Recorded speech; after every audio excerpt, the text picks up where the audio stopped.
Muy buenas noches.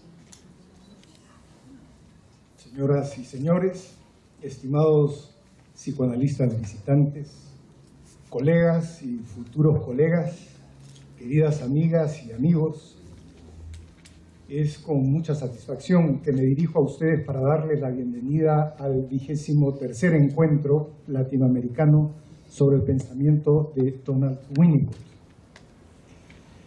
Estos encuentros han ocurrido es una manera de decir porque para que ocurran hay bastante trabajo, pero han ocurrido todos los años desde que nacieron en 1992 en Argentina, cuando la APA era presidida por Néstor Goldstein. Un pequeño grupo conformado por Raquel Sack de Goldstein, Pablo Daniel Abadi, Esther Romano, Miguel Ángel Rubinstein y Leonor Valenti, quien está presente, organizaron el primer encuentro. Esta es la tercera ocasión que se realiza en el Perú. Winnicott es quizás el más querido de todos los psicoanalistas. No por todos, felizmente. Winnicott también tenía su otro lado, como todos, aunque predominó largamente su creatividad, su tremenda originalidad y su amor, el amor de los buenos, el que no está exento en algún momento, como él mismo enseñó, de odio. En 1996, la Sociedad Peruana de Psicoanálisis fue anfitriona del 5º encuentro, que llevó por título Teoría Técnica y Clínica. Y en 2005 del 14º, que con el tema de trazos y espacios, del gesto espontáneo al espacio potencial, tuvo una participación importante, masiva, de colegas psicoanalistas peruanos y de profesionales de otros campos, como de la sociología, la administración y la política, lo que permitió ampliar el alcance de la obra clínica y teórica de nuestro autor. Integro esta mesa y les doy la bienvenida en mi calidad de presidente de la Sociedad Peruana de Psicoanálisis, organizadora, auspiciadora de este encuentro. Permítanme compartir con ustedes algunas ideas sobre ella.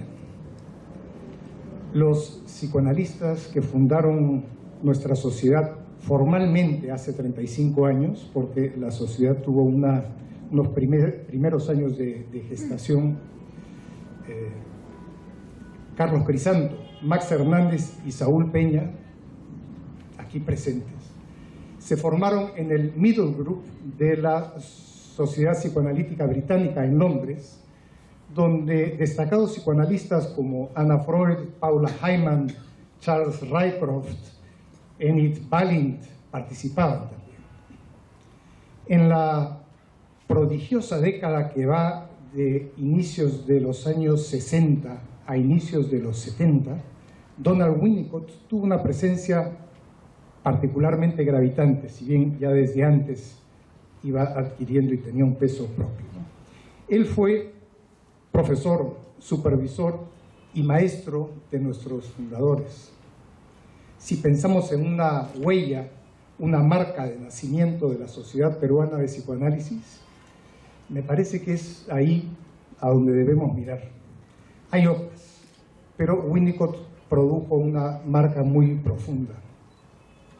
Y si bien con los años nuestra sociedad se ha complejizado y enriquecido gracias a psicoanalistas formados en otra escuela que fueron llegando, los mismos estudios que hemos ido teniendo, los diversos intereses, gracias a otros pensadores e investigadores, creo que el concepto de espacio potencial winnicottiano se plasmó aquí de un modo singular. El espacio potencial saludable permite sentar las bases para tolerar a lo largo de la vida los diversos procesos de transmutación individuales, terapéuticos e institucionales. Es decir, hace posible sostener las tensiones, contradicciones y paradojas, tolerar ambigüedades y ambivalencias, dar un curso creativo a pulsiones eróticas y destructivas, las propias y las de otros. La SPP, desde el inicio ha sido una sociedad que ha sabido tolerar las tensiones internas, y vaya que las ha habido, y aún las hay, y seguramente las seguirá habiendo, y al mismo tiempo la sociedad ha adoptado una posición de vanguardia en nuestro instituto desde el inicio, donde se forman los futuros psicoanalistas, ya que se aceptó desde el inicio, decía, a los no médicos, a psicólogos y a otros profesionales de formación humanista, anticipándose en años a una gran parte de los institutos psicoanalíticos del mundo. Ya que me estoy refiriendo a aspectos de la historia de la Sociedad Peruana de Psicoanálisis, quería mencionar a otro maestro que no fue psicoanalista, sino un psiquiatra, y que tuvo un papel importante, me parece, en nuestra Constitución, que es Carlos Alberto Seguín. Me permito recordarlo además hoy día, en que se conmemora el Día de la Psiquiatría Peruana. Puedo decir, como jugando, es decir, en serio, que en el Perú Winnicott y Seguín se juntan. Seguín fue fundador de la Asociación Psiquiátrica Peruana, fue maestro de nuestros fundadores y de varios de nosotros, miembros de la SPP, en el servicio de psiquiatría del Hospital Guillermo Almenara, antes llamado Hospital Obrero. Al igual que Winnicott, Seguín se caracterizó por una amplitud de mente, por su curiosidad, por la pasión en la enseñanza y en la transmisión de sus intereses. Ejemplo de ello es que en los años 60 y 70 impulsó a sus alumnos de entonces a que investigaran lo que llamó la psiquiatría folclórica. La definió como la manera en que los curanderos y chamanes de las diversas culturas autóctonas prehispánicas de la costa, sierra y selva trataban los trastornos mentales. Y por otro lado, también animó a sus alumnos a formarse en las diversas maneras y estilos de psicoterapia, algunas de las cuales, la mayoría, solo eran posibles de estudiar en el extranjero. Animados por este impulso, los fundadores de nuestra sociedad, aquí presentes, fueron a Londres a formarse como psicoanalistas y luego retornaron. Imagino entonces, solo por hoy, de nuevo, y como jugando a nuestra sociedad, esta que nos acoge hoy, como hija de Winnicott y de Seguín, y por línea, diré, materna, quizá nieta de Freud y de Klein. No pretendo ser exhaustivo ni exacto, en fin. Los encuentros de pensamiento de Winnicott. Los 3 últimos encuentros han sido en Montevideo, en 2011, con el título de ¿Por qué Winnicott hoy?, en Buenos Aires, 2012, dialogando con Winnicott en el siglo XXI, y en Cartagena, en 2013, Winnicott en la clínica de hoy, en donde, luego de intensas conversaciones, se decidió que el siguiente, el que hoy se inicia, fuera en Lima. Este lleva como título Transicionalidad, la necesaria dimensión de la ausencia. Cuando lo conocí sentí un impacto. Me provocó tantas asociaciones y reflexiones vinculadas a la ausencia y a la importancia del duelo, que solo pude frenar el deseo de hablar sobre esto en esta mesa inaugural cuando me enteré de que María Luisa Silva hablaría del tema del Congreso aquí mismo. Bueno, a este encuentro nos visitan colegas de varios países. Pedí una lista y es, la verdad, tenemos más de 50 nombres, lo cual es un placer, y entre ellos quería mencionar a Leonor Valenti, a Jani Santamaría, que viene además como invitada de FEPAL de México, y a Aura Lorenzo, quien está aquí también y es vicepresidenta para América Latina de IPS. Pero disculpen los colegas, que no voy a mencionar más nombres, pero los van a ver en las sesiones plenarias y en las diversas sesiones paralelas. son personas, muchas de ellas, que participan en los encuentros de Winnicott de manera regular, y como ven ya tiene estos 23 años. Hay también algunas ausencias que vamos a sentir, como la de Raquel Sack de Goldstein, que por motivos de salud no ha podido viajar, y otras de último momento. Pero antes de terminar estas palabras quería referirme a otra ausencia importante, esta sí definitiva, la del psicoanalista brasileño José Otterado, quien nos dejó hace poco más de un año. Sé que en el encuentro de Cartagena se le rindió un homenaje. Quiero mencionarlo nuevamente hoy, también como un pequeño homenaje aquí, pero sentido, ¿no? En el Perú, donde estuvo por última vez en nuestra sociedad hace 4 años y dio la conferencia Actualidad de Winnicott, que fue comentada por Max Hernández. Conocí a Otteral en 1981, cuando terminaba mis estudios de medicina en el Brasil y él hacía su formación analítica. Desde entonces nos vimos muchas veces. No fue solo un importante y activo divulgador del pensamiento de Winnicott, sino, en palabras de un querido amigo común a ambos, fue alguien que supo como pocos conjugar amistad, afecto, tolerancia, una increíble capacidad de escucha, sabiduría y humor siempre presente. Veo que vamos entrando lentamente a la necesaria dimensión de la ausencia, pero todavía no, porque aquí estamos. Comienza otro espacio, uno de trabajo, de creatividad, sostenedor y esperamos muy placentero.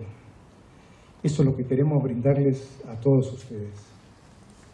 En nombre de la Sociedad Peruana de Psicoanálisis agradezco el apoyo en la divulgación y el auspicio académico de la Pontificia Universidad Católica del Perú, de la Universidad Antonio Ruiz de Montoya, de la UNIFE, de la Asociación de Psicoterapia Psicoanalítica, la Casa de la Familia, de la Asociación Peruana de Psicoterapia Psicoanalítica de Niños y Adolescentes, de TAE Perú, del CEDAP, del Centro de Psicoterapia Psicoanalítica de Lima y de Intercambio. Quería decirles antes del final que en esta ocasión estamos presentando además el número 14 de nuestra revista de psicoanálisis.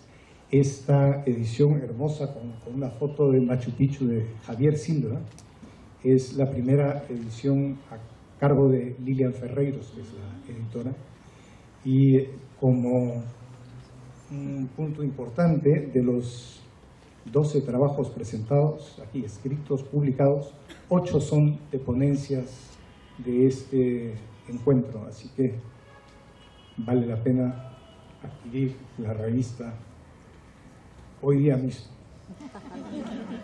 Quería hacer un reconocimiento muy especial a Jorge Cantor y a María Luisa Silva, los coordinadores de la comisión organizadora del encuentro. Yo sé, porque los he sentido trabajar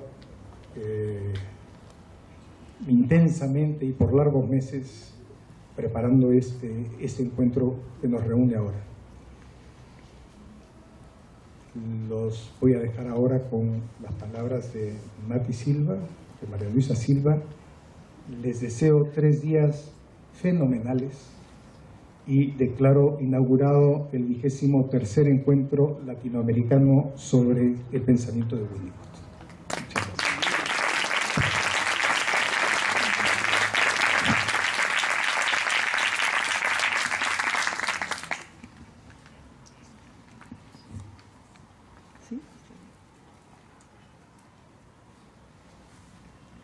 Bueno, yo también quisiera dar la bienvenida a todos los colegas extranjeros y peruanos que nos acompañan en esta aventura winnicottiana.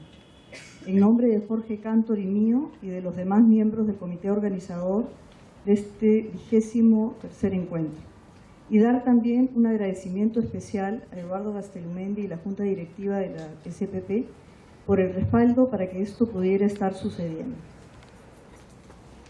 Después de la experiencia tan enriquecedora del encuentro en Cartagena en 2013, Muchas ideas se agolparon y otras se abrieron paso en nuestra búsqueda del tema que podría convocarnos para este encuentro en Lima.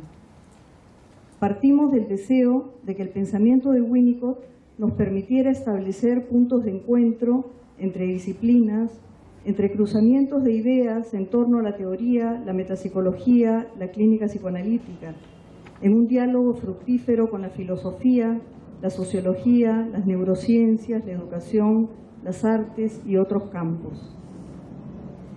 Viendo un programa de la serie Cosmos en televisión, una explicación que parecía muy sencilla se convirtió en el disparador para desarrollar el tema del encuentro. En su afán por explicar la polémica naturaleza de la materia oscura, Neil deGrasse, astrofísico, discípulo y sucesor de Carl Sagan y conductor del programa, presentó la idea de que el universo, entiéndase multiverso, para estar acorde con los últimos descubrimientos, no está compuesto únicamente de planetas, astros, estrellas y demás masas observables como se pensaba anteriormente. Considerando las investigaciones sobre la existencia de la materia oscura, estos sólidos no serían más que objetos iluminados, tal como la espuma que vemos sobresalir en el mar cuando es de noche. El mar, esa inmensidad de la que solo se percibe la espuma, nos muestra algo equivalente a lo que sucede en el universo, constituido por esa otra lejana inmensidad que es la materia oscura, y de la que solo podemos inferir que existe por sus efectos, pero que, aunque no presente mayores evidencias materiales, las conjeturas sobre su existencia permiten explicar una serie de dinámicas y fenómenos interestelares de gran importancia. Con esta impresión sobre procesos que se desarrollan en la oscuridad, silenciosos, dejando algo equivalente a huellas en movimiento, que se expanden y desplazan de un espacio a otro, como restos inaprensibles de lo que hubo, en una compleja intersección de tiempo y espacio, la evocación de la transicionalidad fue potente. Transicionalidad, este aporte fundamental de Winnicott, movimiento de transición que da cuenta de un proceso en marcha, del cuerpo al símbolo, del yo al no yo, de la experiencia subjetiva a la percepción objetiva, del sujeto al otro.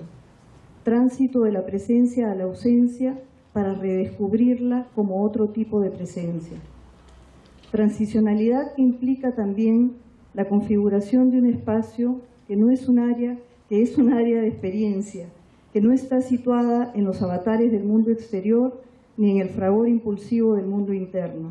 Es una zona intermedia, salto significativo del planteamiento original de Freud de la existencia de una realidad psíquica distinta a la realidad externa, hacia una nueva forma de existencia en un nuevo espacio y tiempo juntos para la existencia. Si seguimos jugando con la analogía de la materia oscura, mientras que para Freud sería el equivalente al inconsciente primero y el ello después, para Winnicott recaería en esta zona intermedia de la experiencia, que sitúa al sujeto ante la posibilidad de crear y desarrollar su individualidad en el mismo proceso que crea y desarrolla su relación con el mundo externo. Esto es posible si el sujeto experimenta la ilusión de haber creado aquello que justamente estaba ahí para ser hallado. De lo contrario, ese germen para la creatividad no tendría inicio. Una de las paradojas fundamentales que acompaña el complejo pensamiento que nos ofrece Winnicott. En el recorrido de la búsqueda de la elección del tema, encontramos también en el prólogo de Realidad y Juego, la realidad y el jugar según la pertinente aclaración de Max Hernández, escrito por Pontalís, que la idea misma de inconsciente, impuesta a Freud por el funcionamiento psiconeurótico, no le parece capaz de significar a Winnicott la dimensión de la ausencia que reconoce como un vacío necesario en el sujeto. La idea que tomamos de Pontalís es que si bien la importancia de la ausencia, indispensable para la simbolización y el pensamiento, es crucial para el desarrollo del pensamiento psicoanalítico desde Freud, es con Winnicott que nos encontramos ante una dimensión de la ausencia que no solo nos remite a la falta de algo o de alguien, sino que está caracterizada por un estado de experiencia suspendida, una ausencia que puede situarse en el campo de la virtualidad y la potencialidad, que inspirará más tarde la posibilidad del trabajo de lo negativo desarrollado por André Green. Esta experiencia de ausencia y potencialidad tiene implicancias esenciales para la conceptualización del objeto y que encontramos sintetizadas en frases de Winnicott como la cosa real es la cosa que no está allí, lo negativo es la única cosa positiva. Frases enigmáticas cargadas de un profundo significado, donde la ausencia aparece claramente ligada a lo negativo, tanto para el desarrollo normal como para el patológico. Se trataría entonces de una dimensión necesaria de la ausencia, una que se da sobre un manto de presencia, perdida y reencontrada en la potencialidad. Una dimensión de la ausencia necesaria a condición de ser vivida como posibilidad, no como amenaza real. El advenimiento a ese estado es un logro que no le ocurre a muchos, nos dice Winnicott, y las múltiples patologías en la actualidad lo demuestran. Desarrollos clínicos que se pueden conceptualizar como patologías de la transicionalidad, fallas en la construcción de la subjetividad que más bien se sitúan ante una dimensión de la ausencia imposible de simbolizar. Otro de los ejes temáticos que hemos querido destacar en este encuentro es el énfasis en la pertinencia del pensamiento de Winnicott para mirar lo social. En un libro reciente de Bauman, escrito en coautoría con un psicoanalista, Gustavo de Sal, señala, siguiendo al Freud del porvenir de una ilusión, que la vida civilizada es una transacción.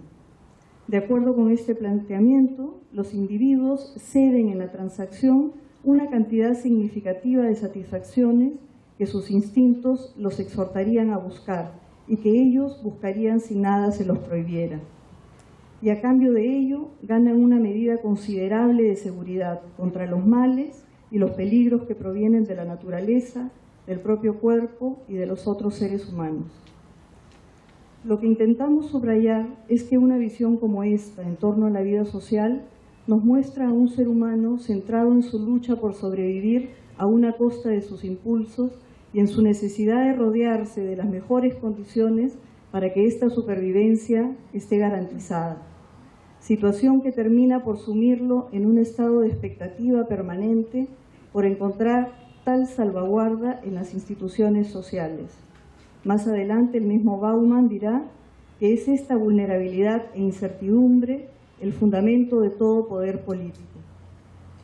Una perspectiva como esta tiene como máxima aspiración una salud mental que persigue el vivir sin conflicto, buscando en el mejor de los casos una transacción justa. Circunstancias individuales y sociales que para Winnicott no estarían dentro de su visión de bienestar y menos de salud, debido a que estas formas de existencia y de aspiración no bastarían para el desarrollo pleno del individuo, que él concibe como un vivir creador, una forma de existir que florece en la transicionalidad del jugar y de la ilusión. Vamos a pensar con Winnicott entonces la infancia desde el nacimiento, la vulnerabilidad radical de los prematuros, la adolescencia, la familia, el género, la educación, el arte y los demás avatares de la vida individual y social. Vamos a dialogar entre disciplinas, la neurociencia, la filosofía, la educación, el arte, la política.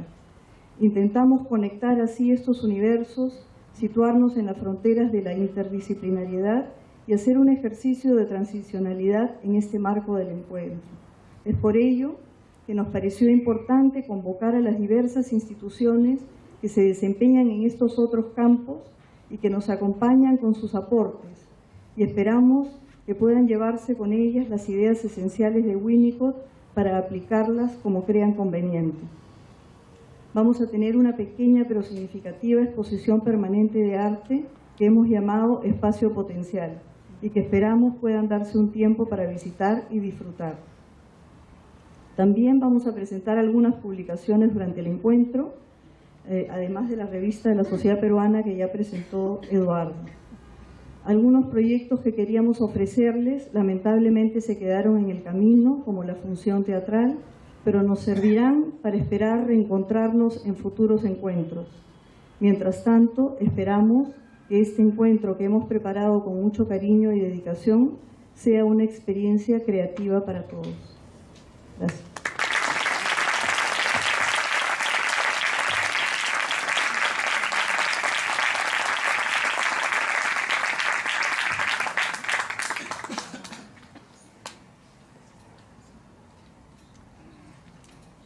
Le toca ahora la palabra a Saúl Peña.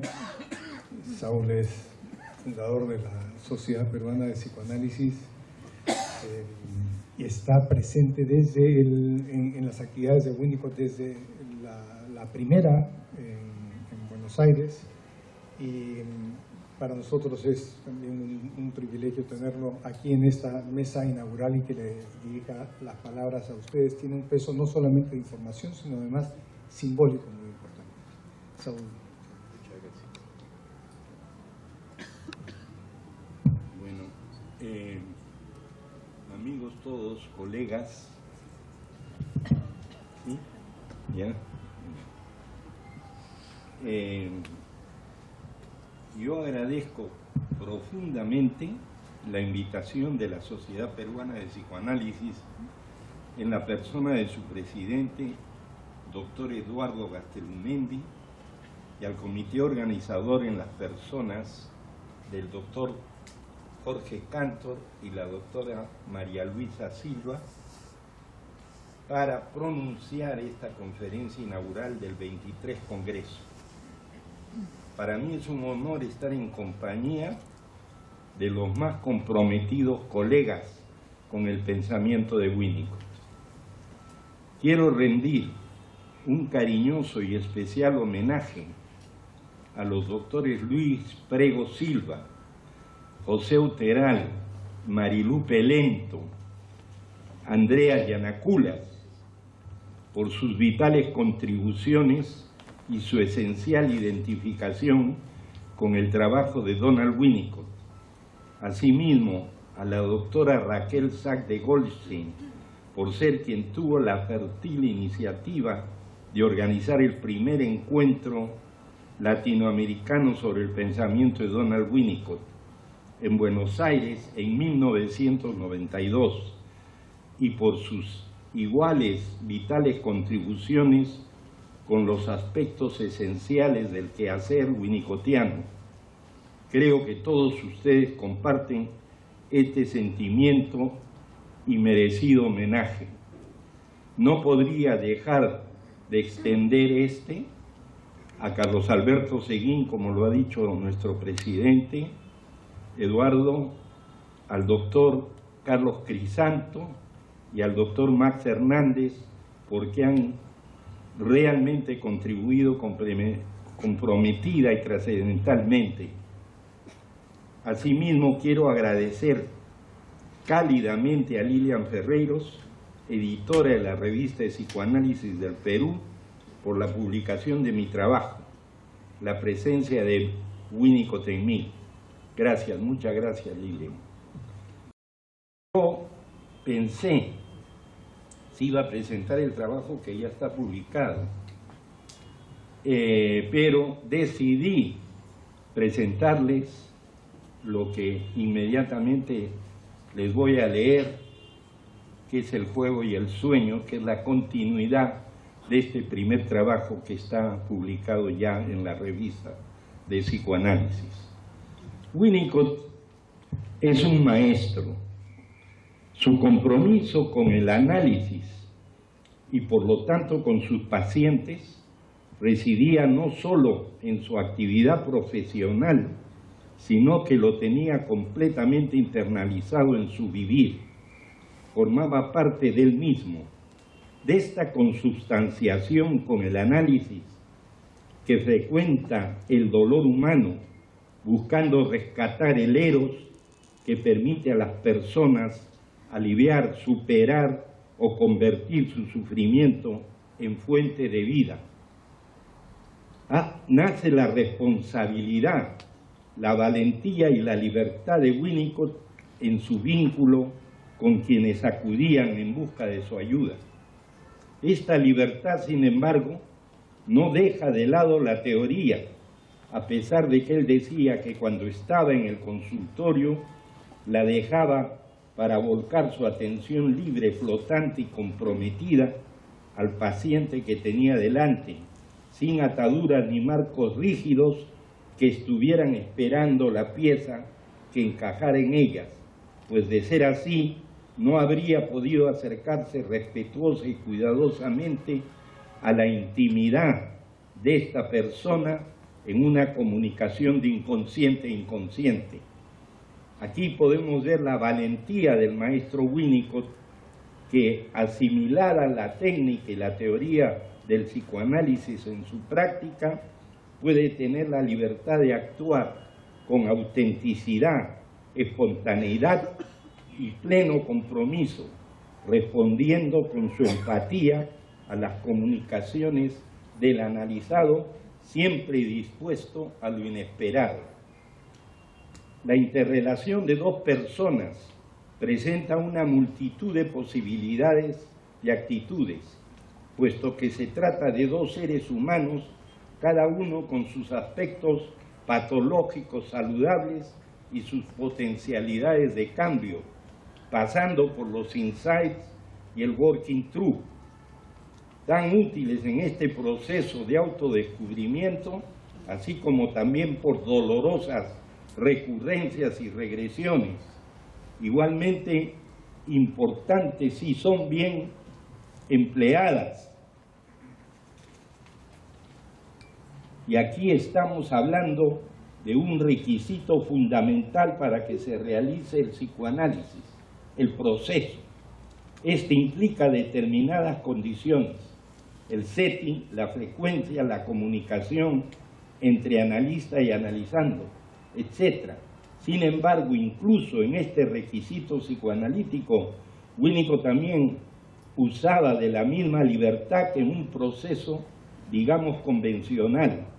Recordemos el caso de Die Pugel, es decir, el análisis de una niñita que vivía en una ciudad alejada a la que veía su solicitud, por cierto, con poca frecuencia, en sesiones esporádicas, y aquí algunos colegas plantearán el antiguo debate de si se trata propiamente de psicoanálisis o de una terapia psicoanalíticamente orientada. Esto es algo cuya discusión no está aún completamente resuelta, pero me gustaría en este punto recordar al maestro Freud, quien llevó a cabo el análisis de Juanito en colaboración con el padre del niño. Desde luego que esto se desarrollaba en los momentos fundantes del psicoanálisis, y quizás por eso mismo se trataba de desplegar al máximo la creatividad del terapeuta, quien más allá de estar reconstruyendo la teoría psicoanalítica, buscaba acceder al mundo interior del analizando a través de las comunicaciones conscientes y sobre todo inconscientes que el paciente iba proporcionando con el íntimo deseo de soltar los pesos que le impedía tener una vida suficientemente buena. Creo que ello, importante señalar que de lo que se trata es de la actitud analítica del terapeuta. Junto con la producción del analizado, es la que va a determinar que haya análisis.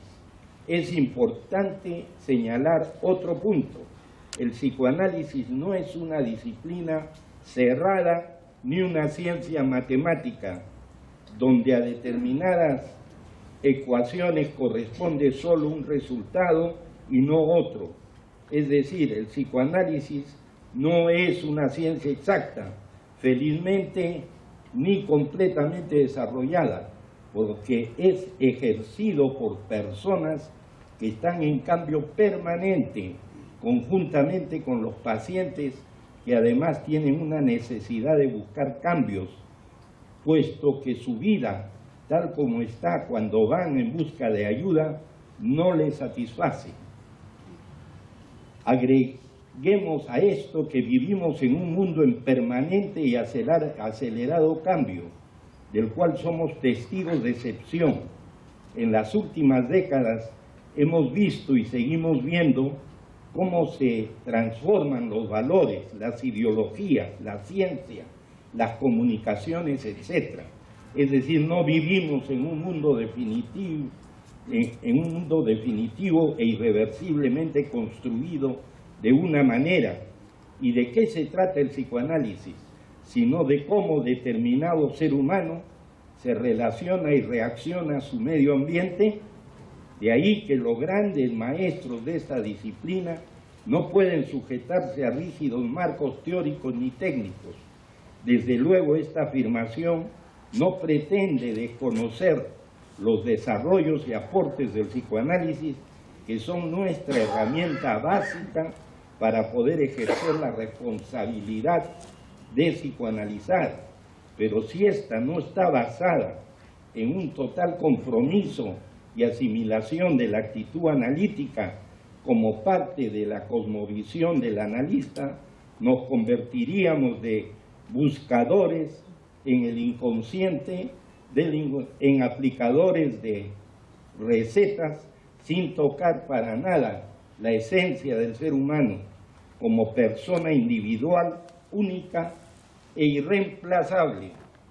Mi intención al ocuparme de este punto es dar sustento a la afirmación de Winnicott cuando supervisaba de que es el mismo terapeuta quien mejor conoce al paciente, y de esta misma relación de la comunicación de ambos va a surgir la mejor teoría para ese paciente específico. No de otra manera han surgido los conceptos de Winnicott de la madre suficientemente buena, el ambiente facilitante, es decir, el handling, el holding y el backing, el juego y el sueño.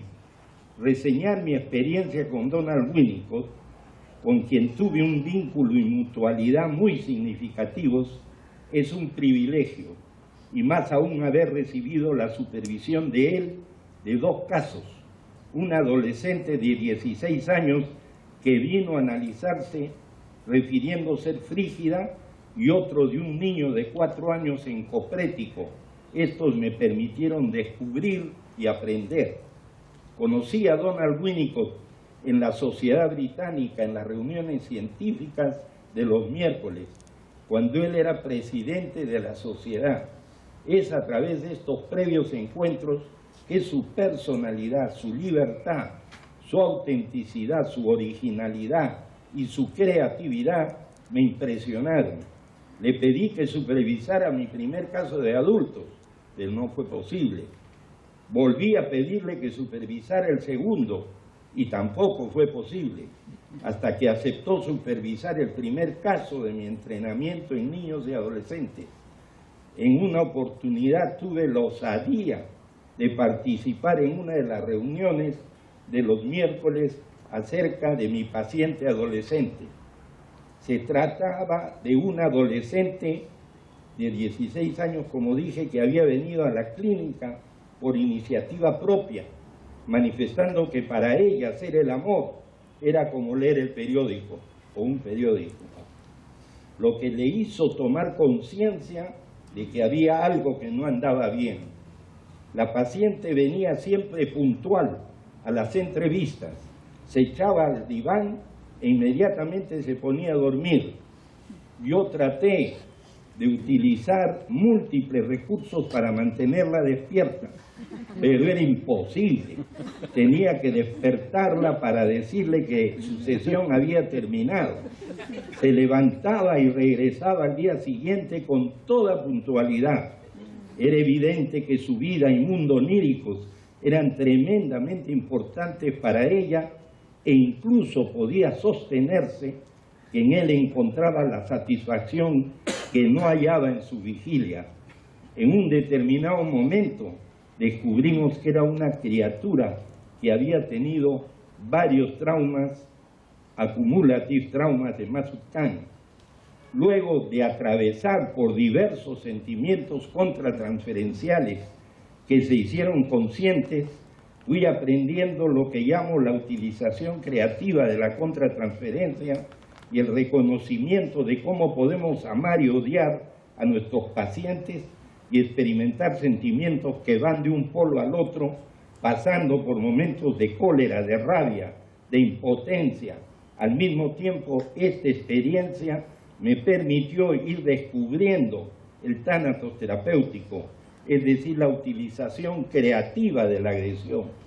A través del vínculo con mi paciente fui aprendiendo, y esto con gran ayuda de Winnicott, la forma como el paciente busca hacerle experimentar a uno lo que él mismo ha experimentado, para luego, a través de la propia experiencia del analista, entender y comprender la del paciente, elementos precursores de la posibilidad de una interpretación mutuativa que tome en cuenta los inconscientes de ambos, paciente y analista.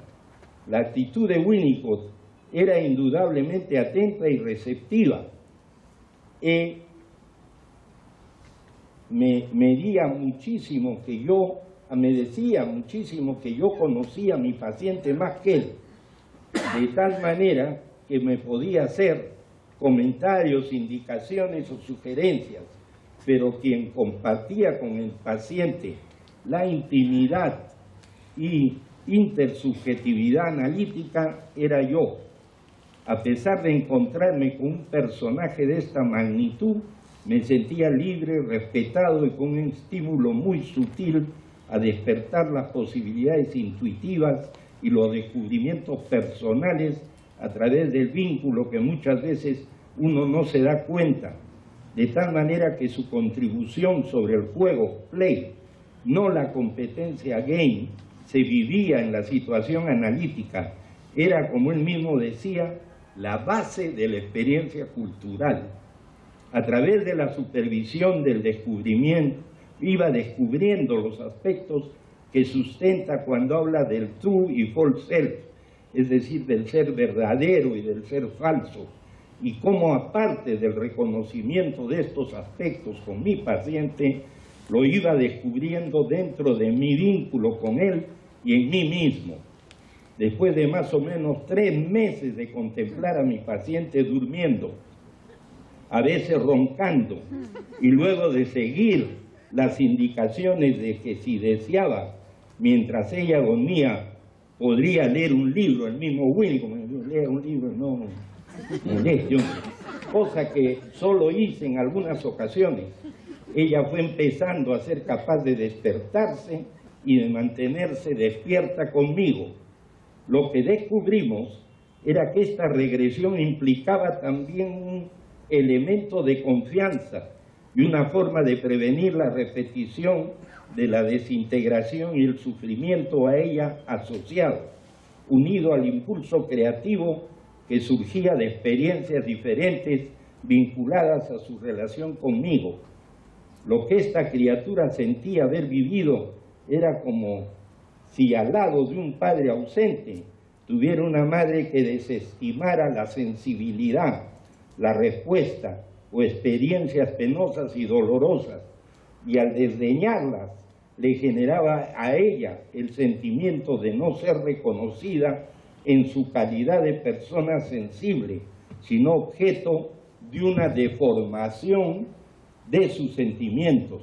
De parte de la madre, bajo una pseudo protección, le respondía algo que no me es tan fácil sintetizar, pero que podría traducirse como: no le des importancia, ríete, la pérdida de un hombre se subsana con el logro de otro, no vale la pena sentir, no vale la pena sufrir, no vale la pena llorar, como si quisiera colocar en su piel psíquica un tipo de protección que le quitara humanidad, intimidad, subjetividad y diferenciación en sus sentimientos.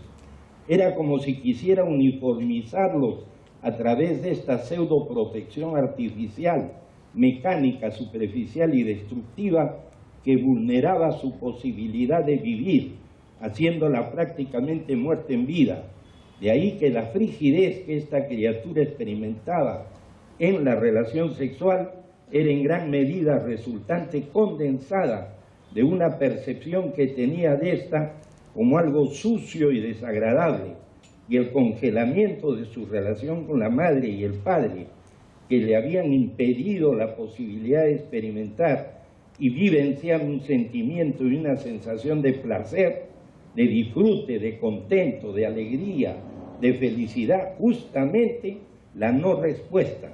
Sucedió que en un determinado momento ella empezó a sentir que su enamorado venía a parecerse y a ocupar el lugar de sus padres, y a través del análisis fue descubriendo que necesitaba restituirse, diferenciándose y separándose para dar de esta manera, a través de su propia recuperación de sí misma, poder iniciar un vínculo que le permitiera no solo sentirse separada, sino al mismo tiempo valorada. Cuán importante podría haber sido para ella el hecho de que yo la acompañara mientras dormía, que al despertarse se encontraba sana y salva, y que esta experiencia se fuera afianzando. Vimos que a nivel de la transferencia, más aún de su vínculo conmigo, fue encontrando un espacio y un tiempo que le permitía ir reconociendo gradualmente su territorio, su pertenencia, a diferencia de lo que le había sucedido con sus padres y con su enamorado. En él no experimentaba carencia, privación, intrusión, ni violación de su límite de persona. Se sentía acogida, reconocida en su proceso de individuación y diferenciación. De manejo respetuoso del juego mutuo, permitió el desarrollo de una confianza básica: holding, acoger y contener; handling, manejo; y backing, respuesta fortalecedora de respaldo y enriquecedora. Mi paciente le comunicó a su enamorado el deseo de concluir su relación. Él amenazó con contarles a todos sus vecinos que era frígida. Ante esta amenaza, ella se encerró en su habitación y no quiso alimentarse durante el fin de semana. Sentía que no era comprendida por su madre. El lunes siguiente vino y me contó que había sentido y experimentado esto como un trauma, como una amenaza a su integridad e integración, que sin embargo había sido capaz no solo de vivirla profundamente, sino de fortalecerse y tener más fuerzas para concluir este vínculo, dado que la había decepcionado y desilusionado, pero no dejándola sin ilusiones, sino al contrario, dándole la posibilidad de encontrar a alguien diferente. Seguimos trabajando y luego de un tiempo se enamoró de un chiquillo que también se enamoró de ella, y que a diferencia del otro y a pesar del reclamo, del pedido, del deseo y vehemencia de ella por tener relaciones sexuales, él le contestó que no las tendría mientras no la viera lista y preparada para ello. El 11 de enero de 1968 recibí una carta inesperada de Winnicott en la que me decía dos cosas. Una, me pedía que no fuera la siguiente semana, dado que estaba sobrecargado de trabajo, pero de encontrarme con alguna dificultad podía llamarlo por teléfono, que sentía mucho hacer esto porque él gozaba de nuestras sesiones. La segunda cosa que me decía es que mientras me estaba escribiendo, quiso agregar algo a lo que ya me había dicho esa mañana, que cuando él me decía que mi paciente puede jugar a ser un chico con alguna ventaja para sí misma, él estaba implicando que en su mente ella había soñado que era un chico. Tan pronto me fui, me dice, se dio cuenta de que había dejado de hacer la conexión que siempre hace entre la habilidad de jugar y el logro de la capacidad de soñar.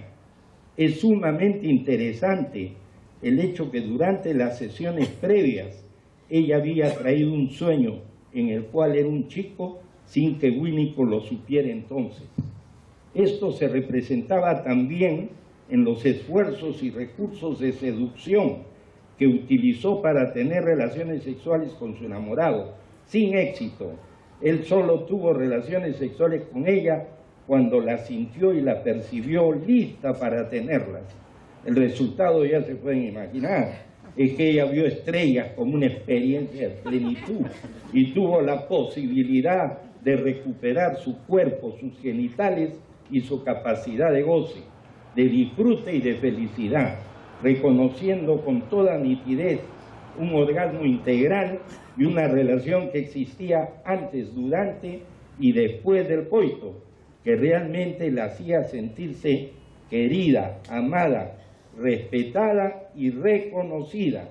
Durante este proceso, yo atribuía que mi paciente había recibido más beneficios del enamorado que mío. Continuó el análisis con expresiones de gratitud de parte de ella por haber sido un acompañante que la había hecho sentirse diferente y al cual agradecía por haber contribuido. Eso me decía su logro, que no solamente era por el enamorado, sino por su vínculo conmigo, que había transitado, recorrido y transformado su vínculo con su madre, con su padre, con su enamorado y consigo misma. Al llegar al año de análisis, me comunicó que la razón por la cual había venido ya la había logrado. Por lo tanto, el motivo no subsistía y que ahora quería vivir fuera lo que había vivido dentro. ¿Y qué pensaba yo? Pude captar que para mi paciente era indispensable vivir esto y por lo tanto nos despedimos en mutualidad y reconocidos por el valor de esta experiencia que había pasado a servir para una existencia. El otro paciente que supervisé era un niño de 4 años, muy buen mozo, vivaz, inteligente, despierto y sensitivo, que vino al análisis por una encopresis. Desde el inicio se mostró tremendamente agresivo y hostil. Me tiraba sus juguetes, me atacaba con ellos, llegando incluso en una oportunidad a escupirme. Esto se expresaba igualmente en sus fantasías y dibujos acerca de la guerra en la que chocaba, golpeaba y derribaba aviones. Él me atacaba, me mataba, yo moría y luego me resucitaba. Siempre vencía y nunca quiso darme sus dibujos para conservarlos porque terminaba rompiéndolos. En una supervisión, Winnicott me preguntó que cómo entendía yo la agresión tan violenta que él expresaba en sus sesiones conmigo. Le comuniqué que me daba la impresión que era producto exactamente de lo contrario que sucedía en su casa, donde por la única vía por la cual él podía expresar agresión hacia sus padres era por el ano, dado que su mamá era una educadora sentida por él como severa y represiva por ella, ¿no? Por él y al padre ausente. Le dije que su comportamiento en las sesiones evidenciaba la necesidad que este niño tenía de hacer conmigo lo que a él le gustaba hacer con sus padres.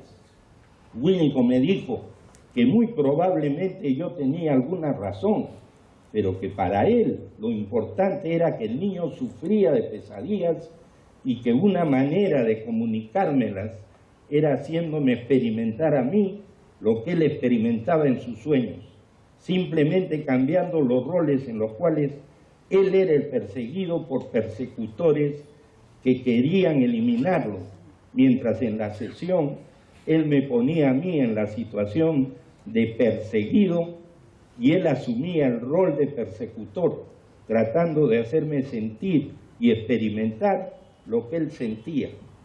Esto facilitó mucho la comunicación con mi paciente y permitió gradualmente tratar sus juegos y sueños como mensajes que posibilitaban entender y comprender su mundo interno. Al mismo tiempo, le hacía ver cómo era importante para él darse cuenta que podía permitirse expresar su cólera, su odio, su rabia y sus deseos de muerte, pero que él y yo seguíamos vivos y cómo incluso muchas veces podía matarme y resucitarme. Yo le transmití que esto me daba la posibilidad de mostrarle también a él mi cólera, mi rabia lo mismo que mi vulnerabilidad, que él no era el único que podía tener estos sentimientos, ni tampoco ser el único vulnerable, ya que yo también lo era.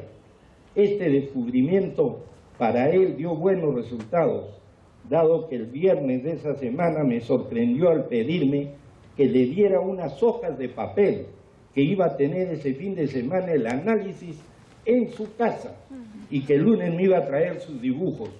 Al darle los papeles, se le abrieron los ojos, sonrió y me dijo: el lunes voy a traerle mis dibujos y se los voy a dar para que usted se los guarde.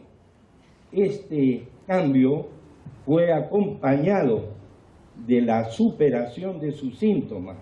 Gradualmente fue siendo capaz de darse cuenta y tener insight acerca de su mundo interno, donde no solamente existían sus padres, sus hermanos, que estaban muy celosos de que él tuviera análisis, sino que también me tenía a mí dentro de él.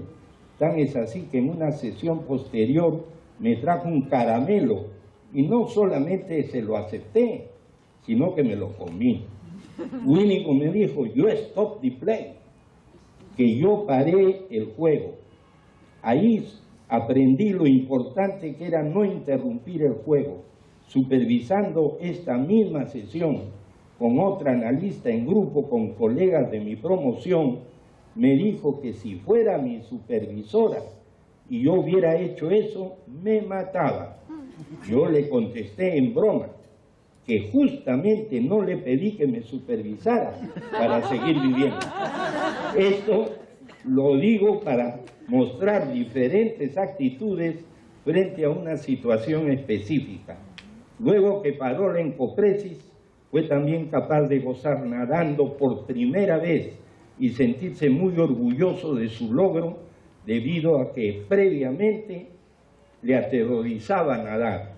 Quiero referirles que un día, supervisando este caso, Winnicott hizo que yo dirigiera mi mirada a través de la ventana de su consultorio, que daba un parquecito. En él jugaba un niño con la pelota.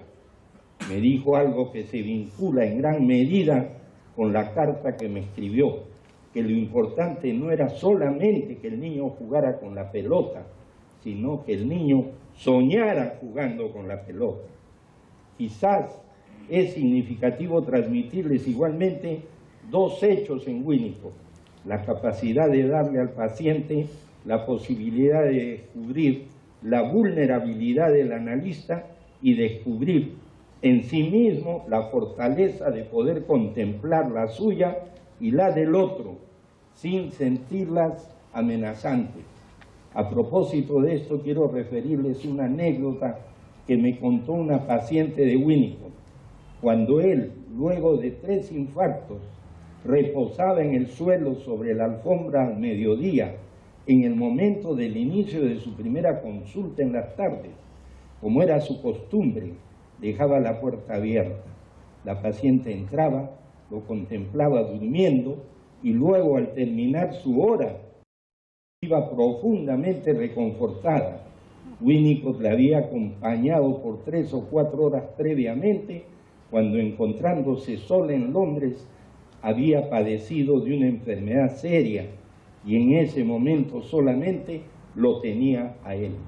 El segundo hecho es lo que me dijo cuando le pregunté cuál era el factor más importante para el de la mejoría o de la curación analítica. Me respondió: la transformación de un superior rígido, sádico, autoritario, tiránico, represivo, dictatorial, en un superior tolerante, plástico, libre, humano y comprensivo.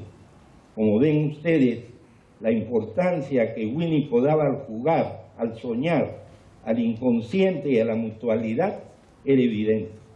De ahí que yo conservo muy nítidamente no solo las imágenes y presencias permanentes de mis pacientes, sino también la de mis supervisores.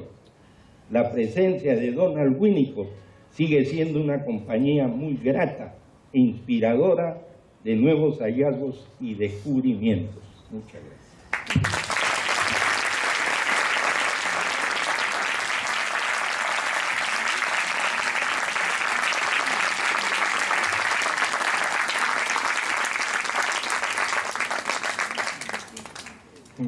Muchísimas gracias.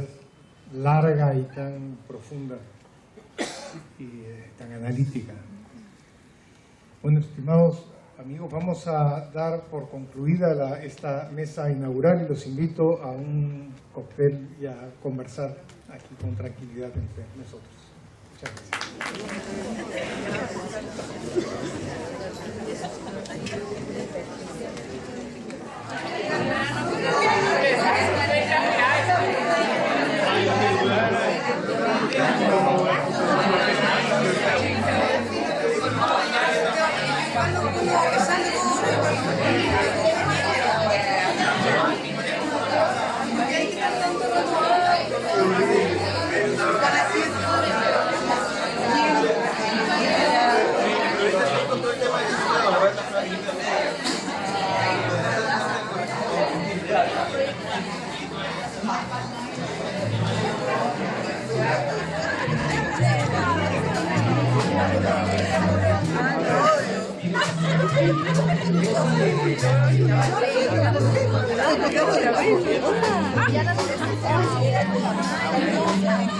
Sí, la última vez que estuve en Buenos Aires.